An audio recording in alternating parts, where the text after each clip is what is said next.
नमस्कार बच्चों, आइए नया पाठ शुरू करते हैं। लोभः पापस्य कारणम। लोभ पाप का कारण है, लालच पाप का कारण है। यह पाठ शत्रु प्रत्यय पर आधारित है। शत्रु प्रत्यय का एक प्रकार है। वर्तमान काल के अर्थ में इसका प्रयोग होता है। जब कोई कार्य करते रहने का बोध हो, वहाँ पर शत्रु प्रत्यय होता है। जैसे मैं वह हंसते हुए बोला। इस वाक्य में बोला मुख्य क्रिया है, लेकिन उस मुख्य क्रिया बोला के साथ साथ एक और क्रिया चल रही है, वो है हंसने की क्रिया। अर्थात वह हंसते हंसते बोला। तो बोला और हंसना दोनों का एक साथ प्रयोग होता है। तो मुख्य क्रिया के साथ जो क्रिया हो रही है उसके साथ शत्रु प्रत्यय लगता है। तो हंसते हुए बोला या हंसते हंसते बोला, अर्थात हंस के साथ शत्रु प्रत्यय होगा। तो जब हंस के साथ शत्रु प्रत्यय लगेगा तो इसका रूप हो जाएगा हसन। तो हुआ ये स हसन अवदत। तो यही शत्रु प्रत्यय का प्रयोग है। तो आइए इस कहानी के माध्यम से इसके प्रयोग को देखते हैं। शुरू करते हैं कहानी। प्राचीन काले कस्मिंश्चित् देशे एकः नृपः अवसत्। प्राचीन काल में कस्मिंश्चित् देशे किसी देश में एक नृपः अवसत्, एक राजा रहता था। प्राचीन काल में किसी देश में एक राजा रहता था। तस्य नाम यशपालः इति आसीत्। तस्य नाम, उसका नाम यशपालः इति आसीत्। इसका नाम यशपाल था।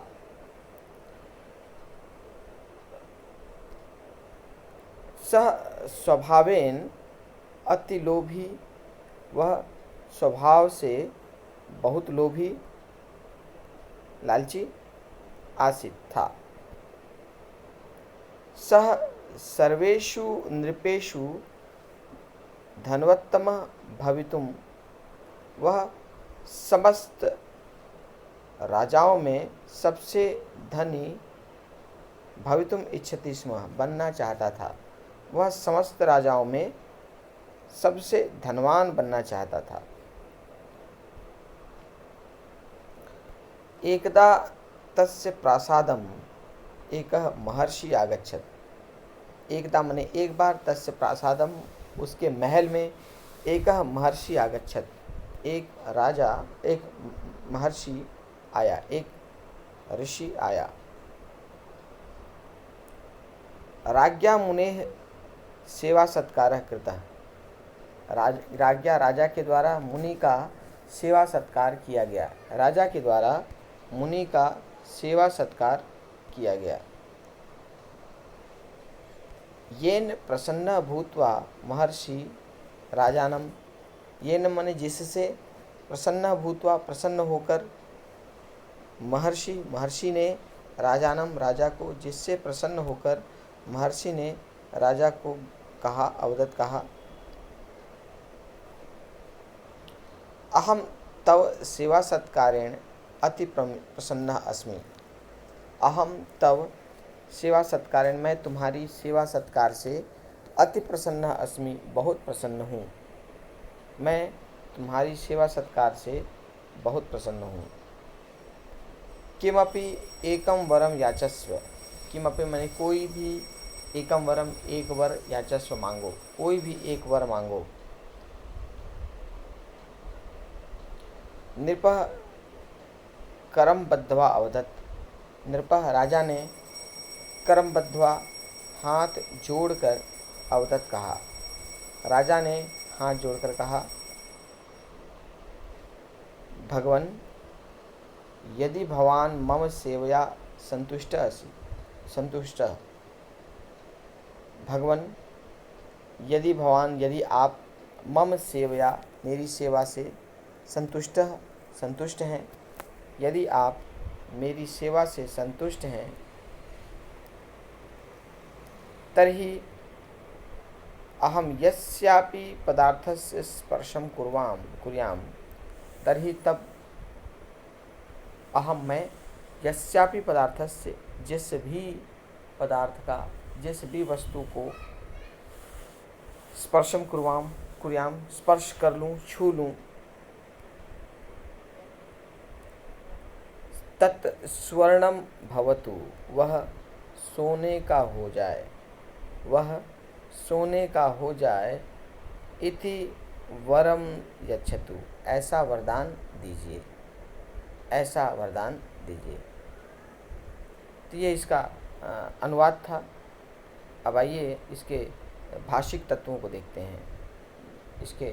इसमें जो शब्द आए हैं प्रत्येक शब्द का विस्तृत विश्लेषण करके देखते हैं। You were the shadow to my life. आसीत प्राचीन काल में कस्मिंश्चित् देशे किसी देश में एकः नृपः एक राजा अवसत रहता था। प्राचीन काल में कस्मिंश्चित् प्राचीन काले समय का बोधक है, इसलिए यहाँ सप्तमी का प्रयोग हुआ है। प्राचीन काल में कस्मिंश्चित् कस्मिन के साथ चित्त मिलकर मिला कस्मिंश्चित् देशे देश में। देखिए यहाँ देशे विशेष्य है और कस्मिन उसका विशेषण है। तो सप्तमी का एक वचन देशे, तो कस्मिन भी सप्तमी के एक वचन हुए कस्मिन देशे। और चित्त लगता है किसी भी शब्द में तो वो अनिश्चितवाचक सर्वनाम का प्रतीक होता है। किसी जिसके बारे में श्योर ना हो कौन सा, तो उसके साथ चित लगता है। तो कस्मिन चित माने किसी देशे देश में। एकः नृपः, यहाँ नृपः विशेष्य है और एकः उसका विशेषण। तो एकः नृपः एक राजा अवसत रहता था। प्राचीन काल में कस्मिंश्चित् देशे किसी देश में एकः नृपः अवसत एक राजा रहता था। तस्य नाम यशपालः इति आसीत्। तस्य नाम उसका नाम यशपाल इति आसीत् ऐसा था, उसका नाम यशपाल था। सह स्वभावेन वह स्वभाव से अति लोभी, बहुत लालची, लोभी माने लालची आसीत् था। सह सर्वेषु नृपेषु यहाँ पे विशेष विशेषण संबंध है। नृपेषु मतलब राजाओं में, सर्वेषु मतलब सभी, तो सभी राजाओं में। तो नृपेषु सप्तमी का बहुवचन है तो सर्वेषु भी सप्तमी के बहुवचन में हो गया। तो सर्वेषु नृपेषु समस्त राजाओं में धनवत्तम माने सबसे धनवान। जब किसी को सबसे तुलना किसी से सबसे किसी की जाती है तो वहाँ पे तम का प्रयोग होता है। अंग्रेजी में इसे सुपरलेटिव डिग्री कहते हैं। तो जहाँ पर एक की तुलना सबसे हो रही हो तो वहाँ पे तम का प्रयोग होता है। जहाँ पे दो की तुलना होती है वहाँ पे तर लगता है। तो धनवत्तम का मतलब कि सबसे अधिक धनवान, सबसे धनवान। तो धनवत्तम सबसे अधिक धनवान भवितुम इच्छति स्म, बनना चाहता था। ठीक है, ये ध्यान रखेंगे इच्छ के साथ हमेशा तुमुन प्रत्यय लगता है। जैसे अहम विद्यालयम गन्तुम इच्छामि, अधुना अहम संस्कृतम पठितुम इच्छामि। ठीक है, तो जहाँ इच्छा है वहाँ पे तुमुन लगता है। तो धनवत्तम भवितुम इच्छति स्म, सबसे धनवान बनना चाहता था। और स्म का प्रयोग भूतकाल के लिए होता है कि भूतकाल में क्या होता था, तो क्या होता था उसके लिए स्म लगता है। स्म लगता है हमेशा वर्तमान काल के साथ, तो वर्तमान काल के साथ स्म लग के वो भूतकाल हो जाता है। ठीक है, तो जैसे बचपन में मैं क्रिकेट खेलता था तो बाल्यकाले अहम क्रिकेटम क्रीडामि स्म, मतलब मैं खेलता था। ठीक है, तो उसी प्रकार सर्वेषु नृपेषु धनवत्तमः भवितुम इच्छति स्म, वह समस्त राजाओं में सबसे धनवान बनना चाहता था। एकदा तस्य प्रासादम एका महर्षि आगच्छत। एकदा माने एक बार, तस्य प्रासादम उसके महल में, एक महर्षि आगता। एकदा अव्यय है, तस्य प्रासादम उसके महल में, एका महर्षि, महर्षि विशेष्य है और एका उसका विशेषण है। संख्या हमेशा विशेषण का काम करती है और जिस स्वरूप में उसका विशेष्य होता है उसी स्वरूप में उसका रूप भी चलता है। तो महर्षि पुल्लिंग का एक वचन है, इसलिए एका भी पुल्लिंग के एक वचन में हुआ।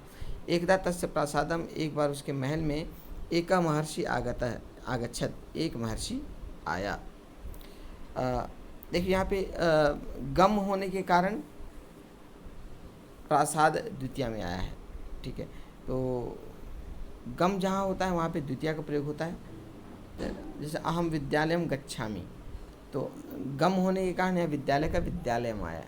ठीक है, तो तस्य प्रासादम उसके महल में एक महर्षि आया। राजा राज्ञा मुने सेवा सत्कार कृतः।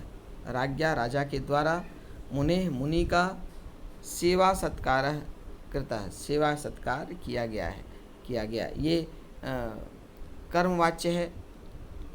यहाँ पे राजन का तृतीया हो गया राज्ञा, राजा के द्वारा, मुने मुनि का षष्ठी, मुने मुनि का, सेवा सत्कार करता है, सेवा सत्कार क्री के साथ त प्रत्यय लक्र बना है, कृता।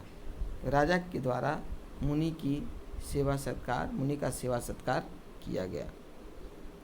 येन प्रसन्न भूतवा, येन येन माने जिससे, यत का तृतीया, यत का तृतीया येन, ये जिससे, प्रसन्न भूतवा प्रसन्न होकर, महर्षि महर्षि राजानम राजा को, अवदत बोला, महर्षि राजा से बोला, अहम तव सेवा सत्कारेण, मैं तुम्हारी सेवा सत्कार से, अति प्रसन्न अस्मि, बहुत खुश हूँ। अहम तव सेवा सत्कारेण अति प्रसन्न अस्मि, मैं तुम्हारी सेवा सत्कार से बहुत खुश हूँ। किमपि एकम वरम याचस्व, किमपि कोई भी, एकम वरम एक वर, यहाँ पे वरम विशेष है और एकम उसका विशेषण। एकम वरम एक वर, याचस्व मांग लो।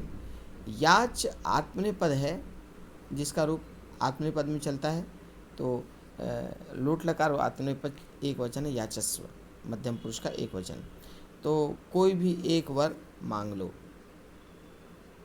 नृपः करम बद्धवा अवदत, नृपः राजा ने, करम बद्धवा हाथ जोड़कर, अवदत कहा, राजा ने हाथ जोड़कर कहा या राजा हाथ जोड़कर बोला। बद्धवा में त्वा प्रत्यय है, बंध के साथ त्वा मिलकर बद्धवा हुआ, बांधकर, हाथ बांधकर या हाथ जोड़कर बोला। भगवान, भगवान यहाँ संबोधन। यदि भवान, यदि भवान मतलब आप, मम सेवया मेरी सेवा से संतुष्ट हैं, यदि आप मेरी सेवा से संतुष्ट हैं, तर्हि अहम तब मैं, यस्यापि पदार्थस्य जिस भी पदार्थ का, स्पर्शम कुर्याम स्पर्श कर लूँ, तो मैं जिस भी पदार्थ का स्पर्श कर लूँ, तत्सुवर्णम भवतु, वह सोने का बन जाए, इति वरम यच्छतु, ऐसा वरदान दीजिए। यदि आप मेरी सेवा से संतुष्ट हैं, प्रसन्न हैं, तो मैं जिस भी वस्तु को छू लूँ, स्पर्श कर लूँ, वह सोने का बन जाए, ऐसा वरदान दीजिए। तो ऐसा राजा ने महर्षि से वर मांगा। ठीक है, तो ये कहानी एक बहुत ही लालची राजा की थी, जिसके मन में हमेशा अधिक से अधिक धन इकट्ठा करने की इच्छा होती, और केवल धन संपत्ति को अर्जित करना ही उसके जीवन का मुख्य उद्देश्य था, और सोने से उसका विशेष लगाव था। तो इसके महल में एक महर्षि आया, तो महर्षि का उसने खूब सेवा सत्कार किया। महर्षि प्रसन्न हो गया, और प्रसन्न होकर उसने कहा कि कोई भी एक वरदान मांगो, जो मांगोगे मैं तुमको दे दूंगा। तो उसने कहा कि